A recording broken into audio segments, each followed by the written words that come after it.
My name is Pauline Martin Sanchez. I am of the White Corn Zuni Edgewater clan of the Navajo Nation. And I'm also an advisory board member of the Anasazi Foundation and a mother of 7. In working with Anasazi Foundation, I was trying to describe what forgiveness means. I kept thinking, okay, there is no word forgiveness in the Navajo language. It's not just one word. You literally have to lay out the evidence, of what was bad, of what it was that you wanted to evidence, and then you say, and I'm going to just remove it. I'm going to take it off you. I'm going to put it away or put it aside. And so I was thinking, how can I do this? And then a phrase came into my mind. And it came in Navajo. And the phrase was, Bich'onanta.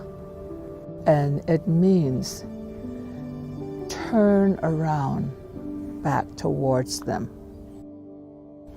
And it's not just the turn, how the motion of the body at the top is how you turn.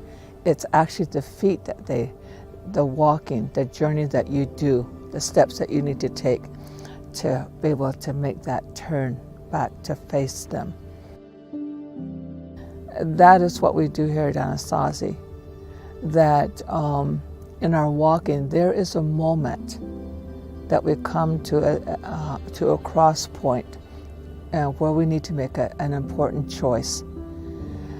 We have what we call awakenings, what help us prepare to come to that place where we decide whether we're going to keep going in the direction that keeps us in darkness and makes it, keeps us wounded, keeps us alone, or to make that turn in the direction towards the way of happiness, the way of peace, the way of reuniting with others, and that we are back in that circle of we, which is a circle of kinship, of being one with others, of being, tied to others. And so that phrase came to my mind that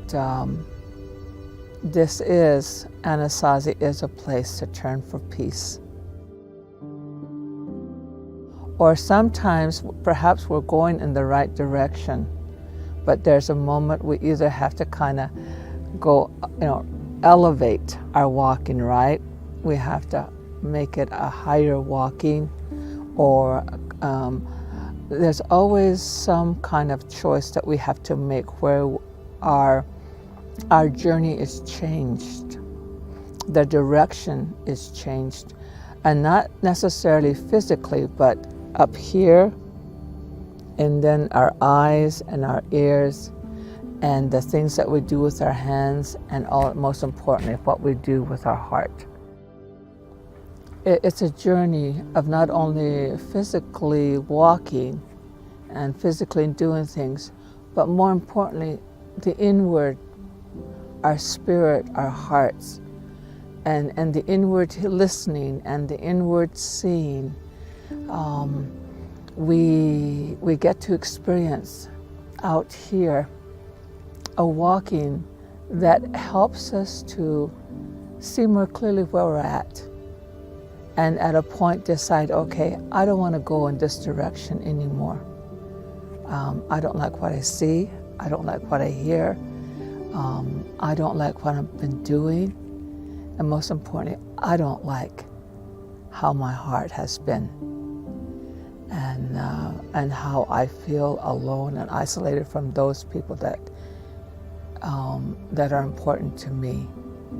Or at a time when they realize I realized I'm better than I thought I was. I'm stronger than I thought I was. I really can be creative, and I really am smart. I really am better than I thought I was. And then there comes that point where we are invited to change direction. And so this phrase that came to me was about a turning to make things right, a turning back towards that which can invite happiness again, and peace, and a better direction. Turn around back towards, and to the individual, or turn back towards happiness, towards joy, towards a new beginning. Sometimes we begin to fear, or we begin to think, I don't know if I can do this. But if the desire is there to do it, and we respond to that invitation, the turning, that journey around, is usually in small and simple ways that we do that. And in doing that, the other amazing part in doing that turning back for peace is that we end up making that journey for ourselves. And we end up being healed and being blessed with our happiness and with our own peace as we do that for others. There is a place where we,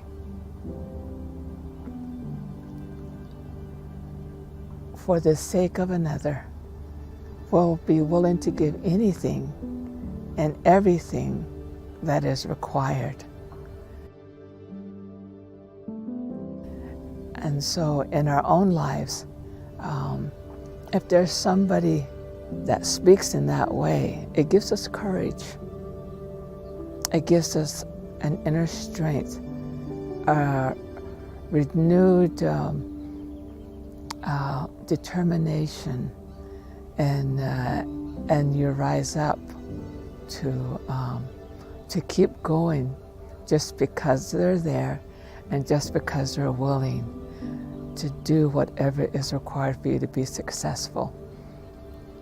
And I think these parents that come are at that point that whatever it requires, they're willing to do whatever is required for their children.